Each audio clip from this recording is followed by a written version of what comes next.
most of our little garden here we have grown from perennials that we've divided, from cuttings that we've taken, or seeds that we've collected.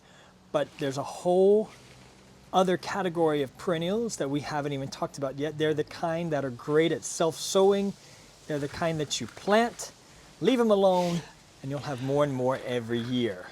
That's right, and here's some of the ones that are really great at self-sowing. It's the Aquilegia here, almost finished, so really ready to let them just self-sow, so they'll be all over the garden here.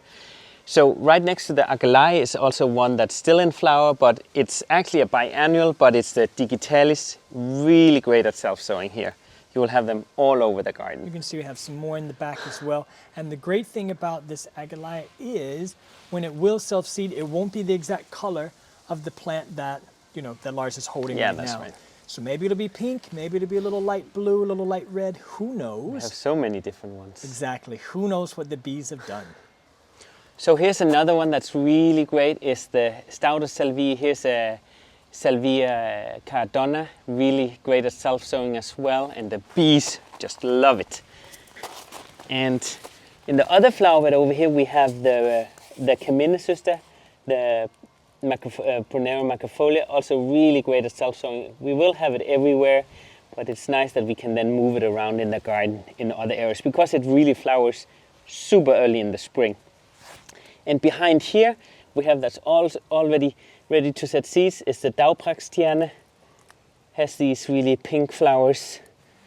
One is here almost finished for now, but has pink flowers.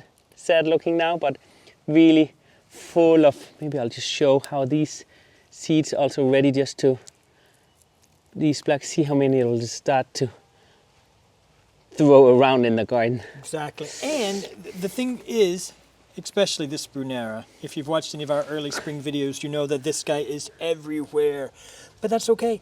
Perennials are really easy. Look at those. Ready to go. See here how they just sit there turning brown, and they almost just exploded around in the garden. They're just really ready here. Exactly, and we'll have them everywhere, but the good thing is we don't mind them because they're really early spring, a lot of great early spring color. And then, if we don't like them, we dig them up, move them on. That's right. It is a windy day. But sunny though. We'll try and show you these ones. This is the gul løvehale, the yellow Phlomis. It's also really great at self-sowing everywhere. And it's just really a wonderful perennial cell, very big leaves and has these sculptural flowers now, and then later on they turn brown. They don't even break in the wind, and really pretty when there has a lot of snow on it. Not that we get a lot of snow these years, but really great one as well. And right next to that one, also with a great color, is called the Bjergknopurt. Look at that. That the is mountain really cornflower. Really great at self-sowing as well, everywhere. And we have it in white as well. That's true. It's a really pretty one. And then I wanted to show you the spore Valerian. Also we have them in white further down, and in this really warm pinkish color here. Also self-sows really easily. That's a nice color combination there, Lars. Yeah, right? While Lars is moving to the other flower bed to show a few more, I just wanted to give an example of what it looks like when perennials self-seed. So you see they're kind of scattered everywhere. There's some of that beautiful pink mixed in with the mountain cornflower and the Phlomis. So you don't get that whole one big block of color. Instead you get it really blended and scattered out, and that's what we're going for. So, but if that's not your thing, then these perennials might not be what you want.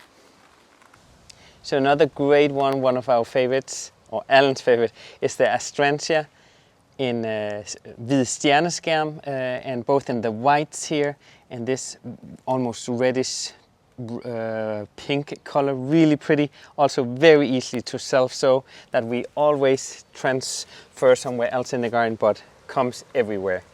So that's a really beautiful one. Look at it. It's pretty, right? It's such a expensive looking color. I'm glad this one self-seeds. It really, I hit almost another variety. Look at how it opens up. Isn't that pretty? I'm asking, isn't it pretty? It is pretty. I thought you were asking the people that's watching. And then right on the other side here, if you could pop over here. 2 seconds. In the I have other to go flower bed. Slowly, but quickly while the sun is here. We have over here, that's not in flower yet, but will flower much later, is the Echinacea, the purple soul hat. You always think that's a funny name. But it has the coneflower there. It's really, really pretty and also great at self-sowing. And you have small little baby Echinacea, which is really great. And then right in front of here is the løvefod, also really great at self-sowing. Love the leaves when it's like has raindrops on it. And these little lime yellow flowers. So that's a great one as well. That's a really good one. Yeah. So here's another really also great foliage, but Linearia, the Toscamon, also really pretty and great at self-sowing. And he thinks we have them all over. But it's great to move around, and we have them in light pink, and this purple color gives some really great height to our cottage garden. And if we go further down the path. Oh, what about the lavender here? That's a good Oh one. yes, sorry, almost forgot one. That is really also great at self-sowing. And especially if you have a sandy path or some gravel, you will have small baby ones all over. So that's really, people would weed it away, but it's actually free plant. So I would just try and, when it has rooted very easily in sandy or pebbles, then place it in pots or in the garden around, and then you have a new lavender. Fantastic. And we had one over here. I was actually walking over here. Is the Perennial Let's take a moment Viscaria. and look at the Astrantia once more. Oh yes, Another that one. is pretty. Told you it self-sows everywhere. Aha. It is This everywhere. one's over here. Okay.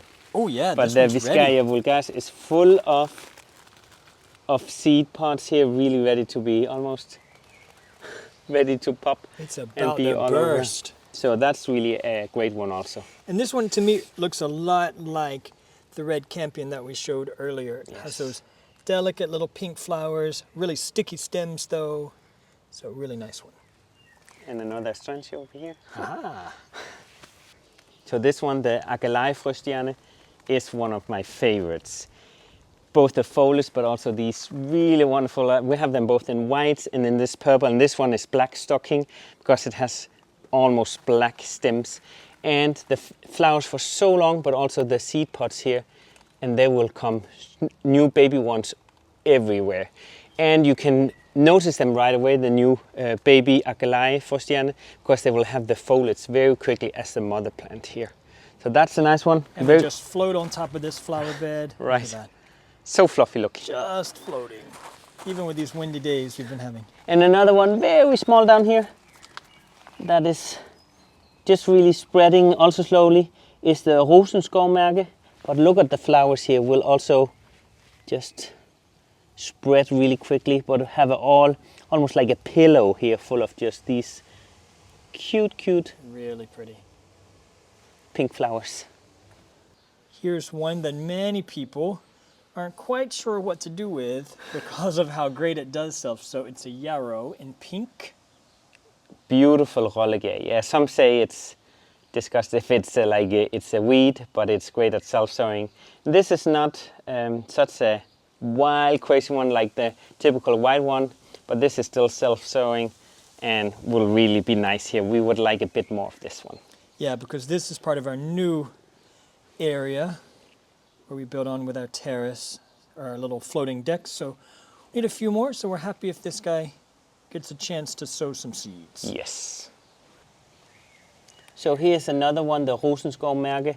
You can see a bit more clearly.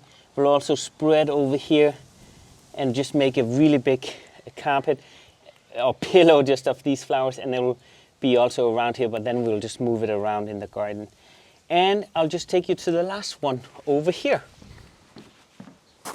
And it's the Menstro right here. It's very spiky actually. That's a controversial one. Right. We have been discussing. You're not a big fan of it, but it's You know, actually... I think it makes a great dried, cut and then dried. Yeah. Look at that. But look at that one. And this is just the beginning. All this will be totally blue. And yeah, just great in bouquets as well, but also will self-sow.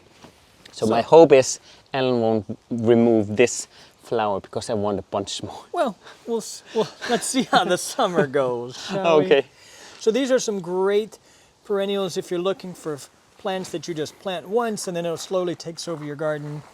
So let us know in the comments what you think, if you have any of these. Of course, this isn't an exhaustive list, but it's a few of our favorites here that we know you can't go wrong with. So, thanks so much for watching. Tak for i dag.